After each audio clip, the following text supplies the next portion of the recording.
semuanya. Wow, tetap semangat, penuh sukacita. Senang. Aku tadi terharu ucapan Bu Ana bilang ini kita mau berapa banyak orang kita harus tetap bangun mesbah di kantor ini kayak ampun, ya ampun, ya ampun kayak iya ya diriku sendiri mesbah gitu. Kayak kemarin aku diminta tugas, Kak, aku takut nyanyi live gitu. Ternyata aku cukup dikuatkan hari ini, puji Tuhan. Selamat datang Ibu Ana dan tim KKS. Terima kasih bersedia untuk melayani kami. 3.000 orang yang di sini. Halo teman-teman online, penuh sukacita semuanya. Sebelum kita memulai ibadah persekutuan hari ini, mari kita ambil saat teduh sejenak. Saat teduh dimulai.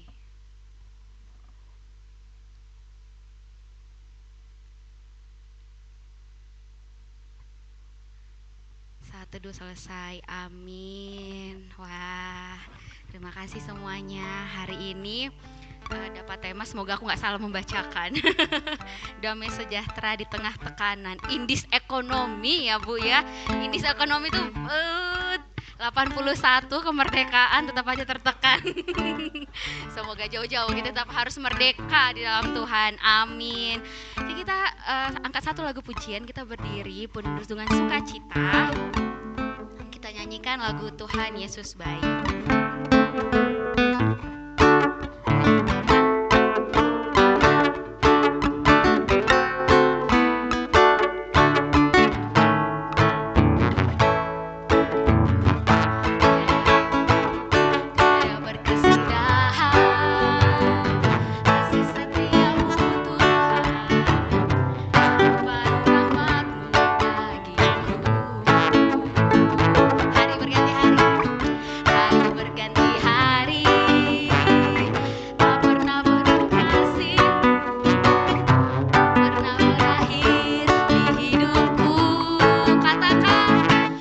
Yesus baik, sungguh amat baik, untuk selama-lamanya. Tuhan Yesus baik, Tuhan Yesus baik, sungguh amat baik, untuk selama-lamanya. Tuhan Yesus baik. Kita ulangi dari awal, kita angkat berkesudahan, kasih setiamu Tuhan, baru rahmat-Mu bagiku. Hari berganti hari, tetap kulihat kasih-Mu, tak pernah berakhir di hidupku. Tuhan Yesus baik,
baik. Marilah kita ucapkan rasa syukur dan terima kasih kita kepada Tuhan lewat berdoa.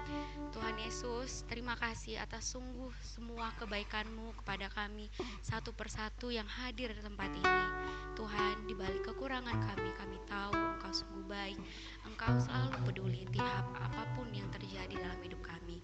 Hari ini Tuhan, hadirlah Engkau bersama Roh Kudus di tengah-tengah kami untuk memuji dan memuliakan, mendengarkan firman daripadamu. Kiranya kami mendapatkan rahmat, sukacita Roh Kudus-Mu buat kami masing-masing. Tuhan, terima kasih, terpujilah Engkau kini dan sepanjang segala masa. Amin. Silakan duduk kembali. Halo, selamat datang James. Oke, hari ini apa ya? Aku mau sedikit kesaksian tipis gitu ya. Ada Miss Sejahtera di tengah tekanan gitu kayak, aku pilih lagu apa ya gitu kan. Tertekan terus hidup aku ini gitu. Tapi aku flashback 1 bulan ke belakang gitu kayak aku ingat bulan lalu kita berdoa tentang berdoa ya Bu ya. Apa yang kau minta gitu. Apa yang kesaksian saudara ibu yang perjamuan ya apa itu, dia ada mimpi, ibu langsung cerita gitu kan, ya aku harus minta. Dan jujur teman-teman, aku minta hari ini, besok Tuhan kasih, aku minta hari ini, besok Tuhan kasih, oke aku gak boleh main-main lagi gitu. Bener-bener kayak aku percaya kayak ya apa yang aku minta Tuhan akan kasih. Dan benar-benar aku takut sih Tuhan, tapi aku percaya kau kasih, walaupun aku takut nih gitu. Tapi aku sungguh dikuatkan, nggak tahu ya doa mimpi yang ibu ceritakan minggu lalu itu tuh kayak teringat gitu. Kita kan anak Tuhan yang kalau diminta selalu dikasih gitu. Jadi aku percaya itu gitu. Dan balik lagi kayak aduh, jangan cuma minta terus, kayak sesekali kita harus memberi gitu. Dan hari ini semoga juga penuh sukacita buat kita semua, buat teman-teman online, karena aku percaya Tuhan itu peduli untuk kita, ya kan Pak? Kita angkat satu lagu pujian, Allah peduli.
Engkau yang senantiasa peduli dan mengerti keadaan apapun yang sedang terjadi dalam kehidupan kami.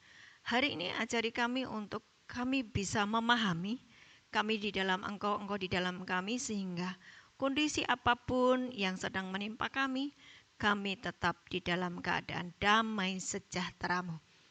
Mari berfirmanlah Tuhan, urapi setiap kami dan buat kami paham. Di dalam nama Tuhan Yesus yang percaya katakan, amin. Shalom semuanya, juga yang ikut di Zoom. Kita akan belajar hari ini bagaimana menghadapi tekanan yang sedang menimpa hari-hari ini, ya. Memiliki damai sejahtera di tengah tekanan, gitu ya. Memiliki damai sejahtera di tengah tekanan. Tekanan selalu ada, tetapi bagaimana supaya tetap damai sejahtera? Cuman satu jawabannya, izinkan Sang Raja Damai itu diam di dalammu, betul lah? Betul ya?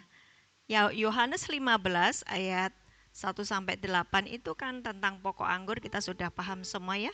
Karena itu adalah ayat yang terkenal. Kalau Yesus di dalam kita, kita di dalam Yesus, kamu bisa minta apa saja. Jadi dalam kondisi tertekan pun kita bisa berkata, Tuhan berikan aku kekuatan untuk menanggung segala tekanan ini. Kan begitu ya? Karena kamu bisa minta apa saja dengan catatan engkau di dalam Yesus, Yesus di dalam engkau. Jangan sampai ada di luar Yesus. Kapan kita berada di luar Yesus? Ketika engkau tahu firman tetapi engkau tidak melakukannya. Nah, ini yang banyak terjadi pada anak-anak Tuhan. Jadi kapan hari itu Tuhan itu memberikan kepada saya sebuah warning ya. Lihat ini jemaat, mereka semua pendusta. Wow, kenapa disebut pendusta Tuhan? Coba kamu baca di Yakobus 1 ayat 23. Mereka dengar firman, tapi mereka bukan pelaku firman. Nah, mereka disebut pendusta. Oleh karena itulah mengapa mereka mengalami yang namanya banyak tekanan hidup. Karena apa? Firman itu kan aku sendiri. Betul? Firman itu kan Yesus sendiri.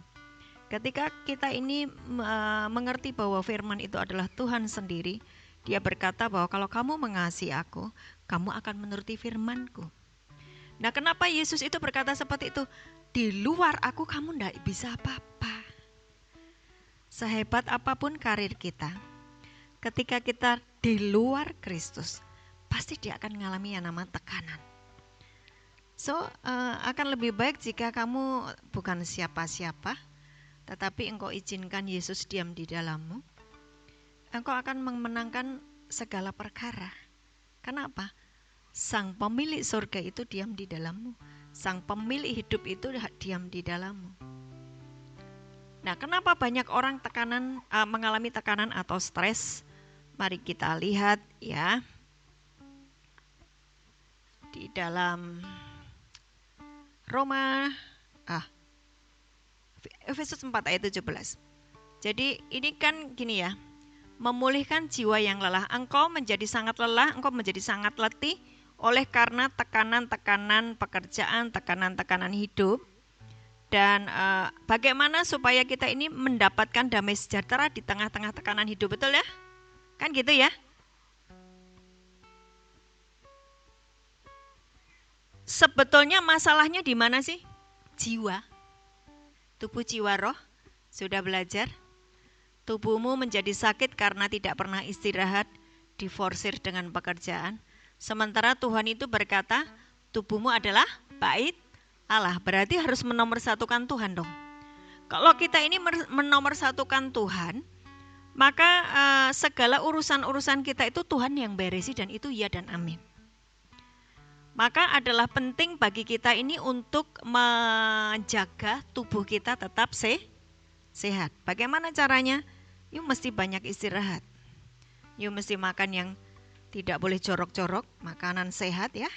Enggak boleh semuanya asal masuk lo. Ini permisi dulu lah sama Tuhan. Saya ini ditegur kemarin waktu sakit batuk, lama banget saya sakit batuk. karena saya ini ngeyel. Tuhan berkata, jangan makan yang kering-kering. Kamu makan terus. Terus saya punya alasan gini, Tuhan kalau aku enggak gini nih membaca itu ngantuk. Alasan. Akhirnya saya batuk. Saya batuk karena saya tidak menghormati Tuhan di dalam diri saya. Dia bilang gini, waktu kamu makan, aku juga ikut makan. Bukankah aku di dalam kamu, kamu di dalam aku. Ketika kamu berjalan pelayanan, kamu tidak lelah. Kenapa? Karena kamu memakai kakiku. Ketika kamu melakukan banyak pekerjaan, itu pakai tanganku. Kamu makan, aku juga merasakan apa yang kamu makan. Jadi kalau aku berkata jangan dimakan itu, karena itu tidak baik buat tubuhmu. Siapa yang tahu itu makanan baik atau tidak baik buat tubuhmu? Tuhan tahu. Gitu loh ya. Jadi ada begitu banyak orang menjadi sakit oleh karena semua dimakan, jadi tubuhnya menjadi sakit. Ini tubuh. Nah, stres atau tekanan jiwa itu berada di jiwa. Jiwa itu pikiran, perasaan, keinginan, ya kan? Hati nurani. Nah, sekarang dicek satu-satu. Pikiran, kenapa pikiran itu menjadi stres? Kenapa? Karena Efesus 4 ayat 17, dia memiliki yang namanya pikiran sia-sia. Sementara kalau kita percaya sama Tuhan, nggak boleh lu punya pikiran sia-sia. Harusnya pikirkanlah perkara yang di atas. Itu apa firman toh? Sebab itu, yuk dibaca 2-3. Kukatakan dan kutegaskan ini kepadamu di dalam Tuhan, jangan hidup lagi sama seperti orang-orang yang tidak mengenal Allah. Pikiran itu ada di jiwa. Kenapa jiwamu letih? Karena pikiranmu terlalu banyak mikir-mikir yang sebetulnya tidak usah dipikir. Kesusahan sehari cukuplah untuk sehari, tapi kamu mikir kesusahan sebulan. Ya, stres. Saya mau Bapak Ibu sekarang mulai setiap perkataan Tuhan Yesus itu satu persatu dikerjakan. Jangan diabaikan. Itu untuk kebaikanmu sendiri loh. Kenapa sekarang banyak orang yang mau bunuh diri, harus ke psikolog, minum obat tidur, gak bisa tidur. Kenapa? Pikirannya melalang buana kemana-mana. Kesusahan sehari, kesusahan sebulan dipikir untuk sehari. Kemudian kesusahan yang kemarin masih dipikirin. Padahal udah kelar. Diinget-inget terus. Dan jeblok itu pikiran. Itulah kenapa mereka menjadi stres. Betul gak? Mari setiap perkataan Tuhan itu didengarkan sehingga kita bisa mengalami yang namanya damai sejahtera. Tuhan itu real dan nyata.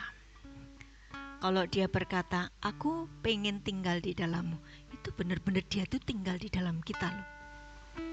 Tuhan itu ngomong, mulutmu adalah mulutku. Loh, kalau Tuhan ngomong mulutmu adalah mulutku, berarti kita kan gak bisa gosip, ngomongi orang, kan gak mungkin Tuhan Yesus kayak gitu kan? Ya kan? Kalau tubuhmu itu adalah aku tinggal di dalam tubuhmu sebab tubuhmu itu adalah bait Allah. Nggak mungkin kita pakai tubuh kita untuk berzina toh. Masa kita ajak-ajak Tuhan Yesus berzina kan gitu. So mari setiap firman Tuhan itu masukkan di dalam pikiran kita. Sehingga kita ini mudah menjalaninya. Hidup itu menjadi mudah gitu loh. Kenapa menjadi stres? Yaitu tadi, firman hanya didengar di hari Minggu tetapi enggak benar-benar direnungkan. Roma 12 ayat 2. Roma 12 ayat 2. Berubahlah oleh pembaharuan akal budi, jangan serupa dengan dunia ini. Supaya akal budi itu apa? Pikiran ya. Pikiranmu tuh jangan seperti orang dunia, tetapi berubahlah. Ya.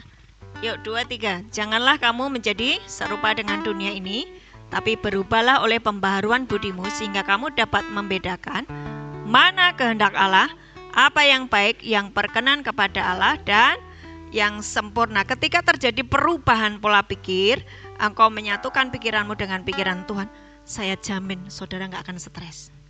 Seberat apapun tekanan di dalam pekerjaanmu, karena engkau menyadari Yesus Sang Raja Damai diam di dalammu. Tapi kan itu harus kau ucapkan dan menjadi iman. Kalau tidak ada ucapan itu dan tidak ada iman, ya nggak terjadi. Sementara itu Tuhan itu keinginannya sama loh, nggak cuman ke Bu Ana loh, ke semuanya loh. Tuhan ngomong gini, aku tuh pengen melekat sama mereka, tapi mereka yang menolak aku. Kenapa mereka menolak engkau Tuhan? Mereka lebih menyukai dunia yang kelihatan. Sampai hari ini saya itu belum bisa melihat Yesus itu face to face kayak gini, enggak. Tapi kan ayatnya berkata, berbahagialah orang yang tidak melihat namun percaya. Itu yang dihargai Tuhan. Tuhan suka itu. Nah saya terus berjalan dengan iman yang ada di dalam firman ini, saya cetak di dalam pikiran saya, itu yang membuat kehidupan sehari-hari seperti yang difirmankan, seperti janji-janji Tuhan. Dan Tuhan sedang menginginkan ini semua ngalami. Di luar sana lagi banyak orang tertekan. Masa anak-anak Tuhan yang Raja Damai yang dia sembah tertekan? Yesus Raja Damai toh. Tapi kenapa anak-anak Tuhan tertekan? Gitu kan? Persoalannya adalah mereka tidak sungguh-sungguh mengundang Yesus masuk di dalam hatinya. Oke? Nah sekarang sekali lagi, jiwa itu kenapa lelah? Jiwa isinya pikiran, perasaan, keinginan ya. Kemudian hati nurani. Nah sekarang tadi pikiran ya. Kenapa banyak orang itu menjadi lelah di jiwanya? Karena pikirannya terlalu mikir yang tidak penting. Pikirannya sia-sia. Kolose 3 ayat 1-3, pikirkanlah perkara yang di atas. Artinya, saudara merenungkan firman Tuhan siang dan malam, maka saudara akan berhasil dan beruntung. Yosua 1 ayat 8. Mazmur 1 ayat 1-3 juga hal yang sama. Ya. Jadi coba mari percaya pada setiap firman Tuhan dan alami. Kemudian kalau engkau mulai pikiranmu kemana-mana ya, disiplinkan dengan Filipi 4 ayat 8.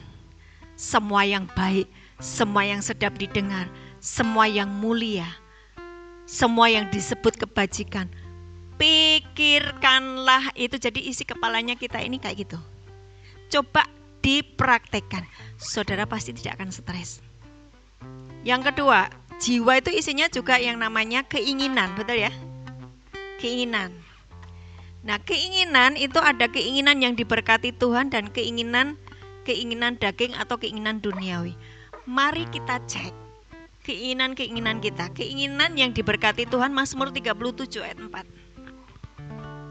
Ini ayat favorit saya. Jadi setiap kali saya merasakan kesedihan, Tuhan itu mengingatkan kepada saya, jangan sedih-sedih toh. Kenapa sih kamu sedih terus gitu? Mazmur 37 ayat 4, 2, 3. Bergembiralah di dalam Tuhan dan Ia akan memberikan kepadamu apa yang diinginkan hatimu. Apa yang diinginkan, keinginan yang diberkati Tuhan adalah kamu disuruh bergembira. Sukacita. Kalau kita ini memikirkan hal-hal tentang keburukan, tentang hal yang menyedihkan, kita tidak akan kehilangan kegembiraan. Tapi firman Tuhan berkata, kamu pengen sesuatu, minta saja, dengan catatan kamu harus bergembira, sukacita. Kenapa sukacita? Karena Sang Pemilik alam semesta diam di dalammu. Amin. Dahsyat tak hidupmu? Dahsyat enggak? Dahsyat. Yang kedua, Amsal 10 ayat 24. Amsal 10 ayat 24. Amsal 10 ayat 24. 2-3. Apa yang menggentarkan orang fasik, itulah yang akan menimpa dia. Tetapi keinginan orang benar akan diluluskan. Saudara harus menjadi orang benar. Bagaimana kita menjadi orang benar?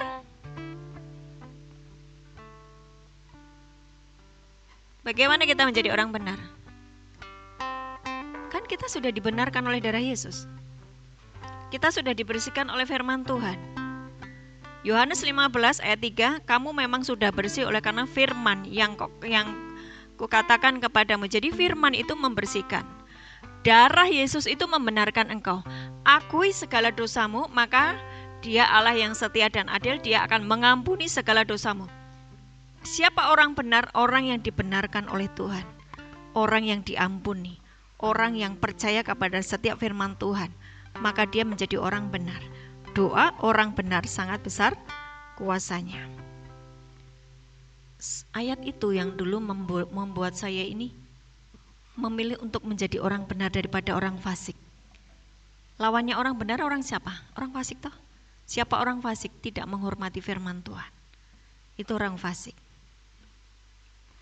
Amsal 10 ayat 24 AYT, saya bacakan di versi AYT.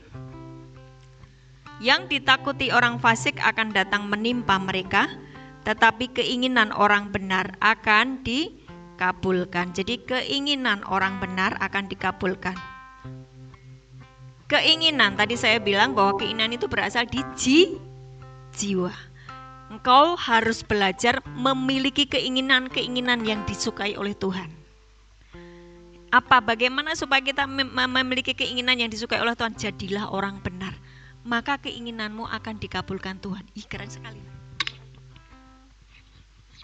Saudara bisa merenungkan ini enggak? Bisa direnungkan enggak? Persoalan hidupmu adalah kamu doa apa saja kan tidak dijawab. Itu persoalan kan? Aku sudah minta, kenapa aku tidak dikabulkan? Karena engkau belum menjadi orang benar. Bagaimana engkau menjadi orang benar? Aku dibenarkan oleh darah Yesus. Aku diampuni kok.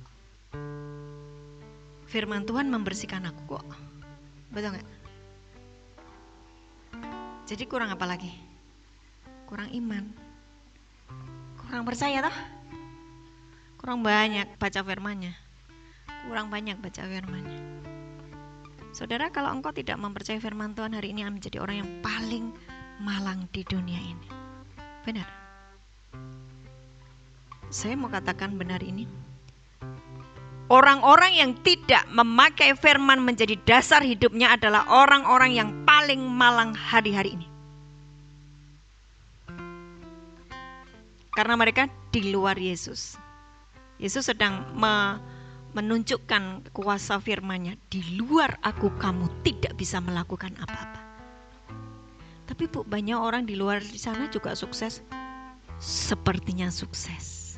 Tapi sebetulnya stresnya melebihi Gunung Merapi.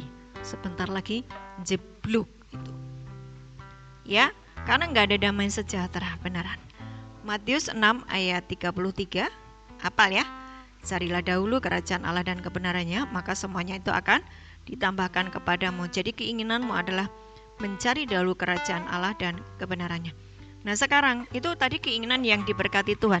Keinginan berada di mana? Jiwa. Berarti kita harus memiliki keinginan yang benar toh? Ada lagi keinginan-keinginan yang bersifat daging. Nah ini daging dan duniawi ini yang sering menjebak. 1 Yohanes 2 ayat 16. 1 Yohanes 2 ayat 16. Jadi bagaimana sih sebetulnya firman itu mendeteksi keberadaan kita? Ya kita baca. Kita pahami yuk. Sebab semua yang ada di dalam dunia ini yaitu keinginan daging, keinginan mata, keangkuhan hidup bukanlah berasal dari Bapa, melainkan dari dunia. Loh, kalau kita punya keinginan dari dunia, ketemu nggak dengan Bapa? Itu loh yang bikin mereka stres. Setiap hari membaca TikTok, ngikuti Instagram, itu kan keinginan mata, ya kan? Sopi keinginan mata. Ibu khotbahnya gitu terus. Lah saya mengingatkan sekali lagi supaya kalian bertobat, jangan punya keinginan-keinginan dunia. Keinginan daging. Apa tuh keinginan daging? Hawa nafsu. Hawa nafsu itu bisa macam-macam. nafsu seks, nafsu makan, nafsu belanja, nafsu apa lagi? Nafsu marah. Iya kan? Lihat orang tuh pengen gablok aja gitu loh, nafsu itu namanya. Terus saudara terburu-buru itu termasuk nafsu. Terburu-buru. Semuanya cepet, ayo cepet, ayo cepet. Terburu-buru. Kalau ngomong juga cepet, terburu-buru. Itu namanya nafsu. Orang yang hawa nafsu itu nggak ketemu Tuhan. Dia hidupnya tidak ada damai sejahtera. Makanya dia penuh dengan tekanan. Gampang sakit. Karena nggak ada damai sejahtera. Ya, maka belajar itu mendeteksi satu persatu yang ada di dalam diri kita. Alami Tuhan itu nyata ya. Kerakusan itu juga yang namanya hawa nafsu. Keinginan mata apa? Keinginan yang muncul dari apa yang dilihat toh? Pengen ini, pengen itu. Ini bahaya ya Bapak Ibu. Kapan itu ya? Tuhan itu mengkoreksi begini. Orang bisa berdandan 2 jam untuk menjadi WL atau khotbah di mimbar. Tapi untuk merenungkan firman Tuhan 5 menit saja enggak tahan. Itu hawa nafsu, keinginan daging. Dan itu enggak akan berkenan di hadapan Tuhan. Ya. Kerakusan, keangkuhan hidup. Nah, keangkuhan hidup itu apa? Kesombongan.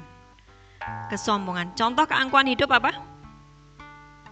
Itu kalau bukan saya itu enggak ada loh kayak gitu tuh. Jangan sekali-kali kita ngomong seperti itu. Karena apa? Segala sesuatu itu terjadi karena kehendak Bapa. Ya? Jadi saudara harus berbicara, by His grace, aku bisa begini-begini. Itu karena Tuhan. Jangan sekali-sekali mencuri kemuliaan Tuhan. Nah, orang yang mencuri kemuliaan Tuhan, waduh, serem. Pokoknya serem dah. Jangan ya. Oleh anugerah Tuhan. Jadi 3 hal ini, jiwamu kenapa letih? Karena ada keinginan daging, keinginan mata, keangkuhan hidup itu berasal dari dunia. Orang yang mengalami begitu, yang fokusnya kepada keinginan-keinginan dunia, dia pasti akan mengalami tekanan hidup. Ya? Ayat 15 coba dibaca di ayat 15. Yang tadi di ayat 15-nya. 2, 3. Janganlah kamu mengasihi dunia dan apa yang ada di dalamnya. Jikalau orang mengasihi dunia, maka kasih akan Bapa tidak ada di dalam orang itu. Kenapa banyak anak teman-temanmu stres? Mereka cinta dunia. Enggak ada damai sejahtera. Ayat 17. Dan dunia ini sedang lenyap dengan keinginannya, tetapi orang yang melakukan kehendak Allah akan tetap hidup selama-lamanya. Coba dong dipraktekkan. Saya ini ibaratnya dokter. Ya, anggaplah sebagai dokter yang melihat kalian ini stres. Karena setiap hari ditekan oleh pekerjaan dengan target-target gitu kan. Betul enggak? Apalagi di hari-hari ini. Dalam kondisi ekonomi yang sedang tidak baik-baik saja. Tetapi kalau engkau hidup di dalam Kristus, di dalam Tuhan, engkau izinkan Tuhan diam di dalammu. Sebesar apapun tekanan yang kau alami, yuk tetap damai sejahtera, ketawa ngakak gitu loh. Engkau tertawa tentang hari depan. Amsal 31. Saya mau mempengaruhi kalian untuk mencintai firman dan ngalami hidupmu tuh beda dengan yang lainnya, yang mana ndak ada Tuhan Yesusnya. Beda.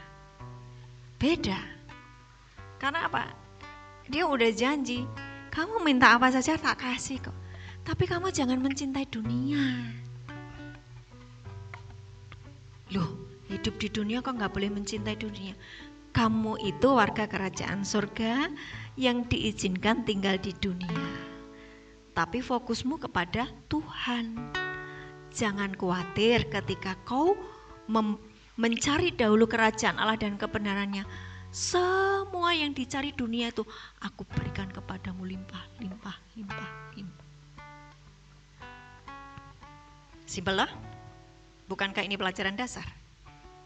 Tapi kenapa stres itu menjadi sebuah masalah yang sangat luar biasa hari ini? Meremehkan firman. Betul enggak?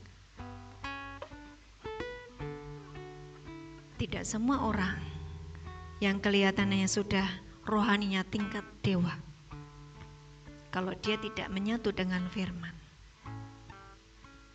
sudah pasti dia, ya kelihatannya dia sudah pelayanan tingkat dewa, hebat pelayanannya. Tapi kalau tidak tinggal di dalam Yesus, stres, depresi itu mengikuti hidupnya. Karena apa?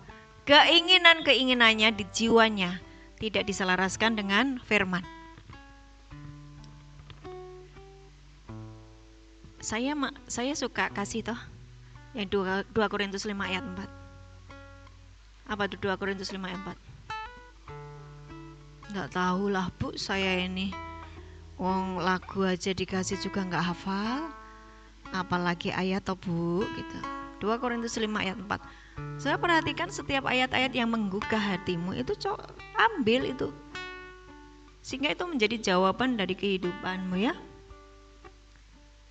2-3. Sebab selama masih diam di dalam kemah ini, kita mengeluh oleh beratnya tekanan. Kenapa? Karena kita mau mengenakan pakaian yang baru tanpa menanggalkan yang lama, supaya yang fana itu ditelan oleh hidup. Campur manusia roh dan manusia dagingnya nyampur. Kadang manusia roh kalau lagi ibadah. Kalau lagi ibadah manusia roh. Nanti kalau sudah di luar jadi manusia daging lagi. Itu kenapa mereka menjadi orang yang tertekan. Keinginan-keinginan duniawi itu membuat jiwa menjadi lelah, ya. Keinginan duniawi membuat jiwa menjadi lelah. Roma 8 ayat 6. Roma 8 ayat 6. 2-3. Karena keinginan daging adalah maut, tetapi keinginan roh adalah hidup dan. Coba baca itu jelas enggak sekarang? Apa sih Bu? Ibu tuh ngomong apa sih? Nah ini makanya pikiranmu tuh terlalu duniawi, sehingga diajar yang roh kayak gini ini enggak paham. Karena keinginan daging adalah maut. Apa keinginan daging? Hawa nafsu tadi loh. Keinginan mata, keinginan daging, keangkuhan hidup. Itu ujungnya maut. Makanya orang yang kedagingan itu tidak ada damai sejahtera, karena dia sedang menuju kepada maut. Tak kasih lihat ya. Saya perhatikan. Sedih terus, daging terus, hawa nafsu terus, pengen ini pengen itu terus, sombong angku, sombongnya minta ampun, duitnya banyak, rumahnya besar, jabatannya tinggi, tapi dia sedang menuju ke maut.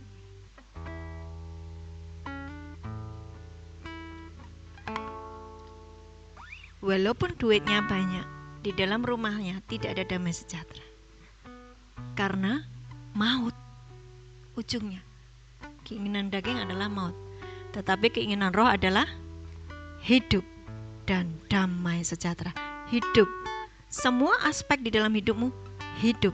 Ekonomimu hidup, keluargamu hidup, anak-anakmu hidup, pekerjaanmu hidup, pelayananmu hidup, karena engkau memiliki keinginan roh. Apa keinginan roh? Perkataan-perkataan yang kukatakan kepadamu adalah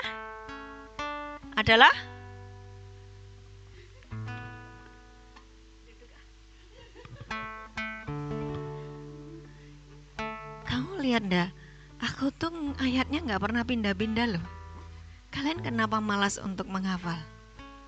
Yohanes 6 ayat 63. Bu, kenapa saya harus menghafal firman? Ibu saja yang menghafal firman, karena ibu kan hamba Tuhan. Lah saudara hambanya siapa? Maksud saya, kalau itu firman nggak nyantol di dalam dirimu, itu tidak akan menjadi terang bagi langkahmu, gitu loh.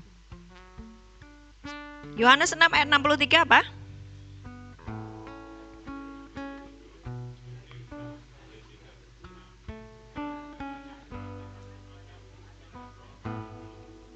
Jadi bagaimana supaya kamu memiliki keinginan roh?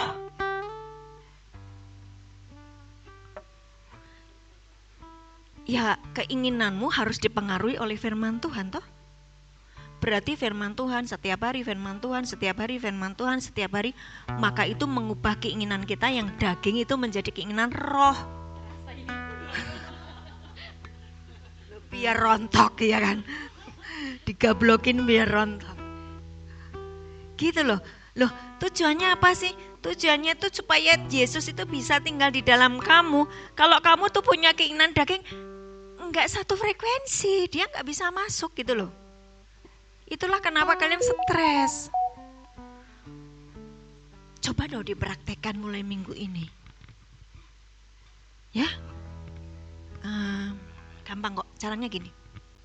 Yohanes 15 ayat 1 sampai 8. Kalau kamu tinggal di dalam aku di dalam kamu, kamu boleh minta apa saja. Aku, Yesus itu Raja Damai.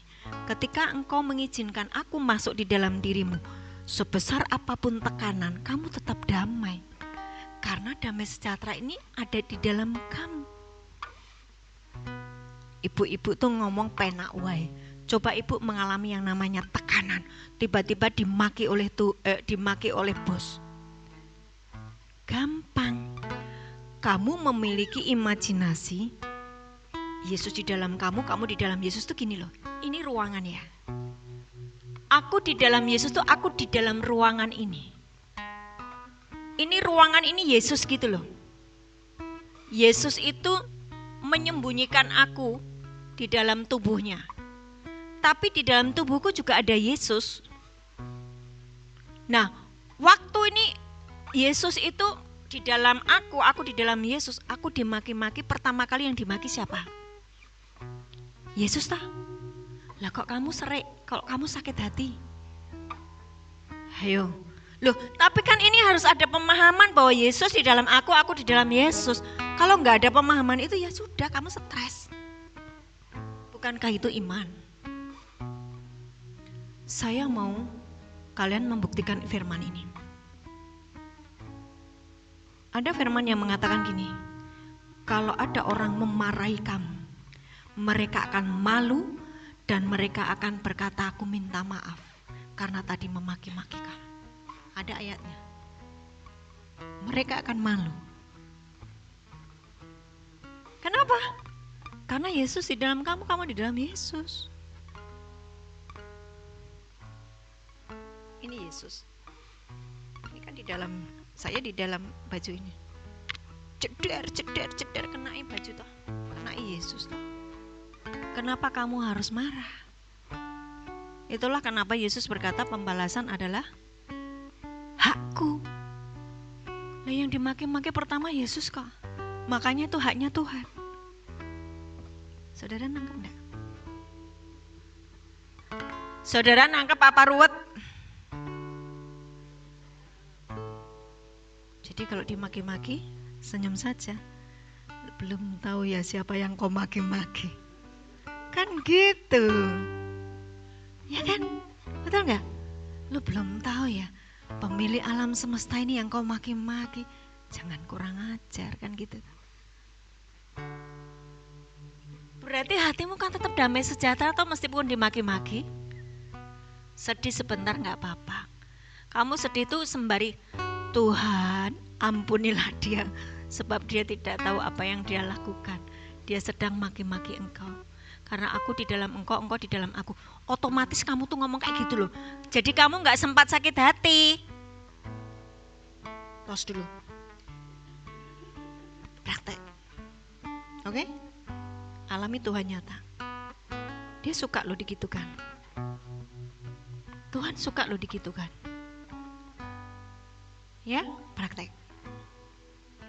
Ada lagi? 2 Timotius, tadi Roma 8 ayat 6 dihafalin ya. keinginan daging adalah maut, tetapi keinginan roh adalah hidup dan damai sejahtera. 2 Timotius 2 ayat 22. 2 Timotius 2 ayat 22. 2, 3. Sebab itu jauhilah nafsu orang muda, kejarlah keadilan, kesetiaan, kasih dan damai bersama-sama dengan mereka yang berseru kepada Tuhan dengan hati yang murni. AYT, versi AYT, jauhilah hawa nafsu orang muda dan kejarlah kebenaran, iman, kasih, dan damai sejahtera bersama-sama dengan mereka yang memanggil Tuhan dengan hati yang murni. Jadi kesimpulannya, mengapa jiwa lelah? Saya ajak kalian berpikir. Karena mereka memiliki keinginan-keinginan yang berlawanan dengan keinginan Tuhan, toh? Keinginan Tuhan apa? Roh, kan?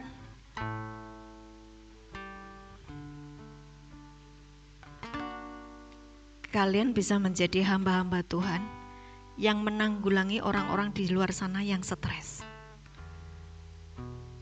Engkau bisa mendeteksi mereka kenapa mereka stres. Kamu cek, kamu dengerin dulu dia cerita. Engkau akan menjadi solusi buat mereka. Ini loh penyebabnya kamu. Keinginan mata, keinginan daging, keinginan keangkuhan hidup. Ini keinginan daging menuju ke maut, keinginan roh menuju kepada hidup. Jadi kesimpulannya, mengapa jiwa lelah?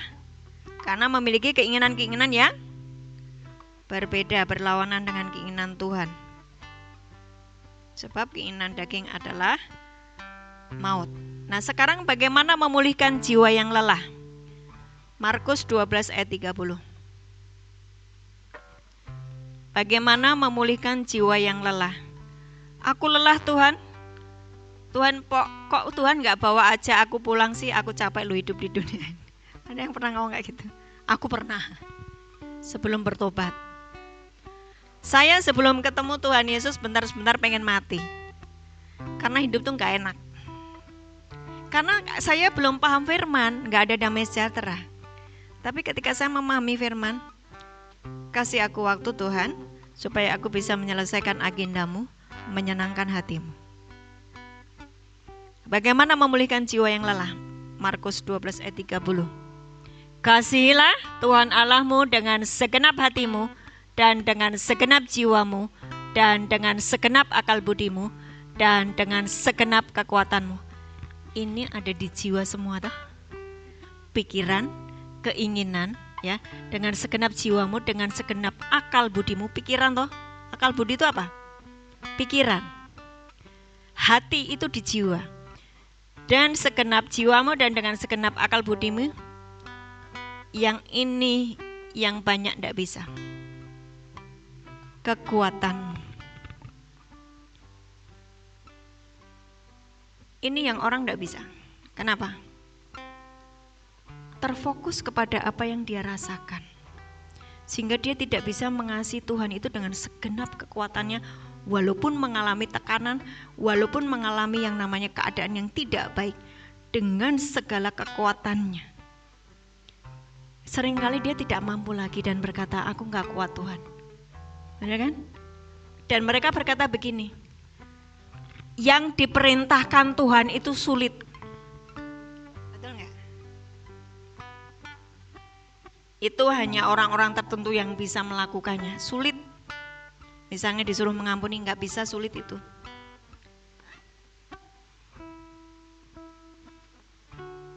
Susah Tuhan untuk jadi orang kudus atau orang benar. Jadi dengan segenap kekuatanmu ini yang orang sulit untuk melakukannya.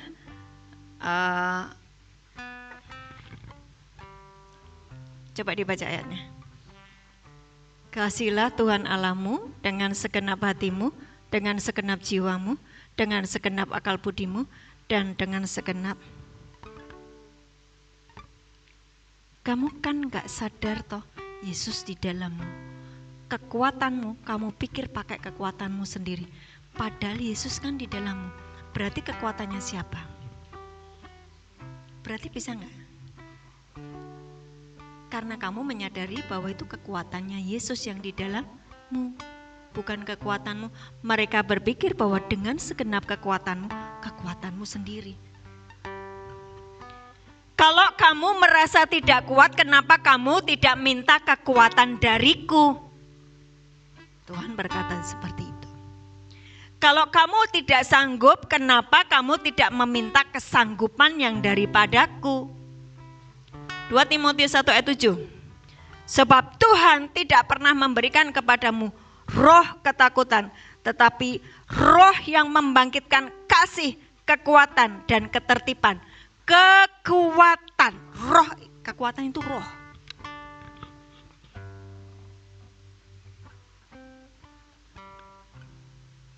Ini sedikit jelimet, tapi kalau kamu tidak mau merenungkan hidupmu riweh, bisa merenungkan ini enggak? Aduh, aku ngantuk Bu, aku berjuang untuk memahami apa yang Ibu sampaikan. Kok kamu enggak bisa nangkap ini hidupmu riweh?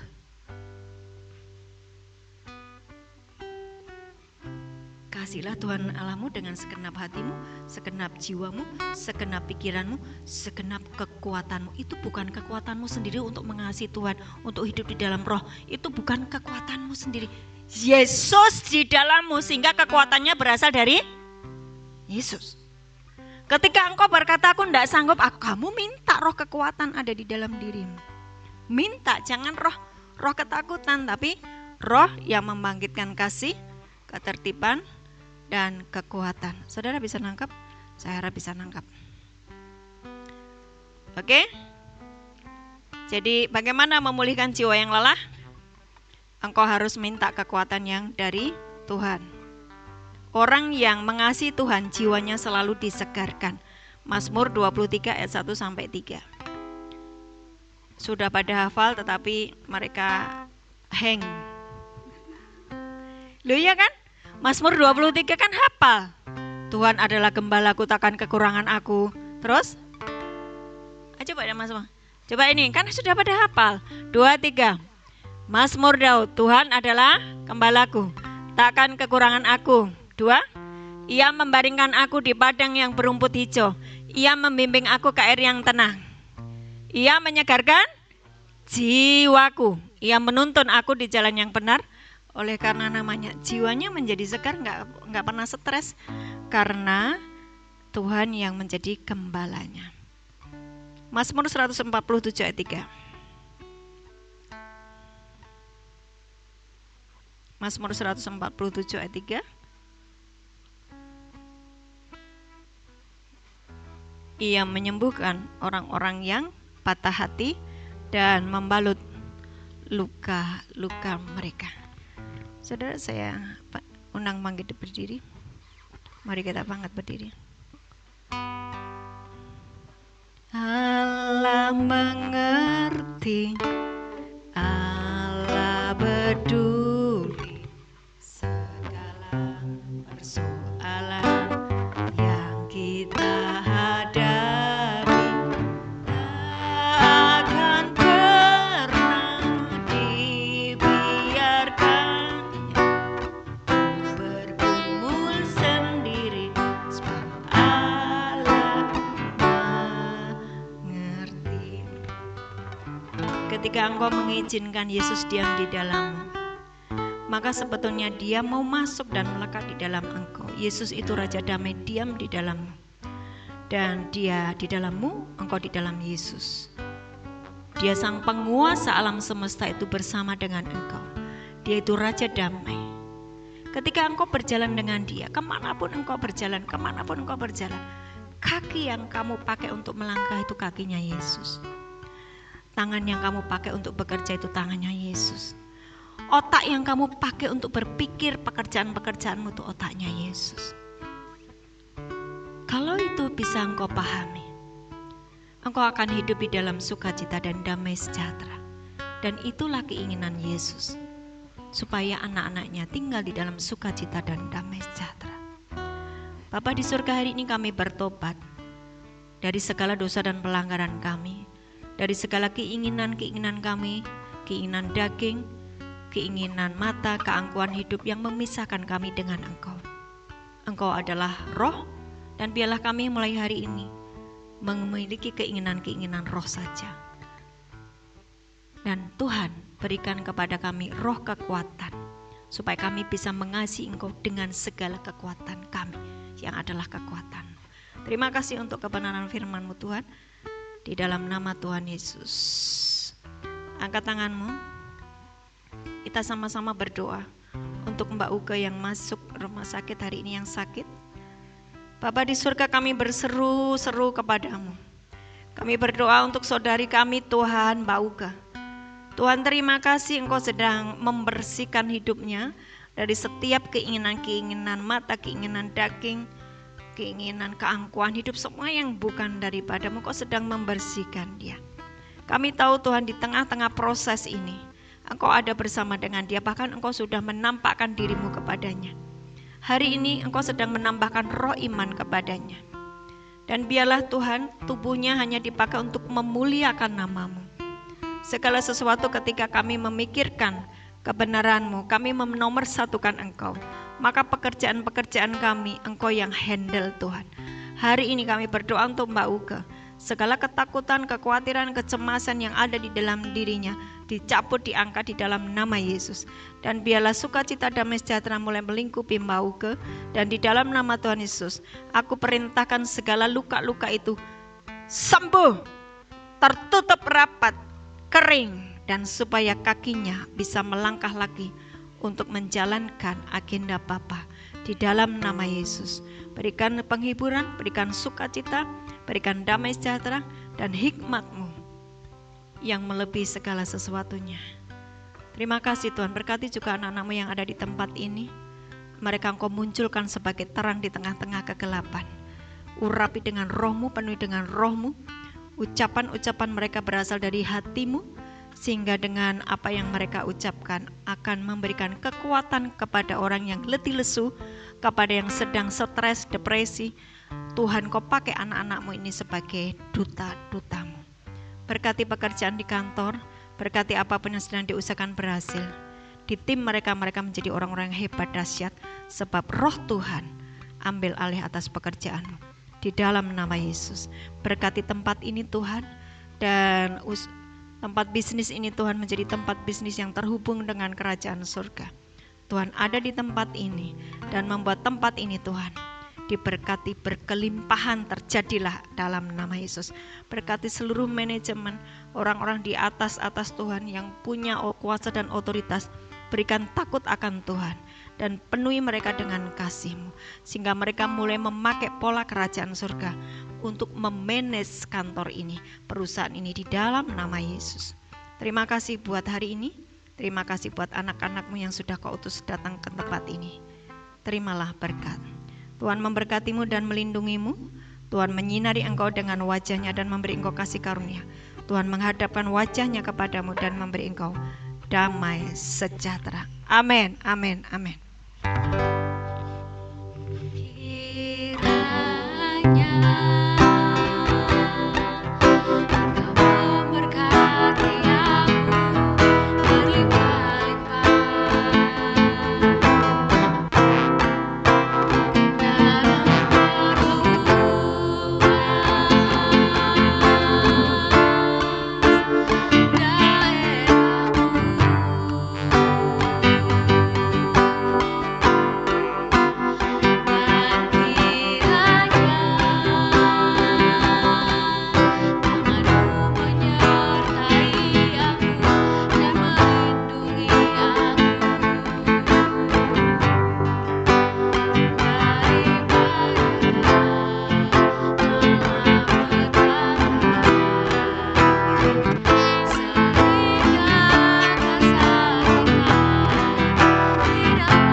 Bapak Ibu sekalian, dengan ini kita tutup ibadah hari ini. Mari kita foto bersama.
Tuhan adalah terang dan keselamatanku.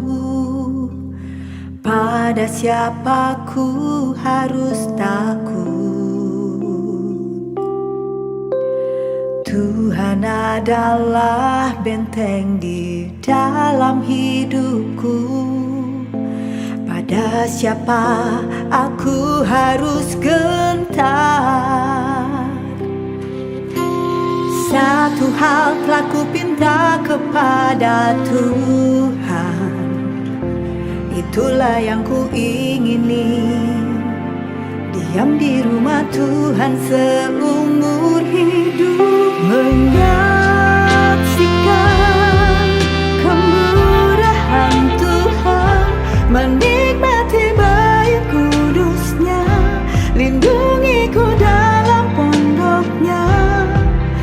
Saat bahaya menghampiriku, di kemahnya Dia sembunyikanku, angkatan tegakkanku, mengatasi musuhku.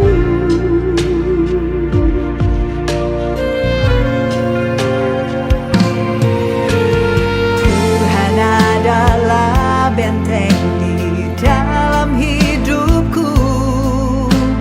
Pada siapa aku harus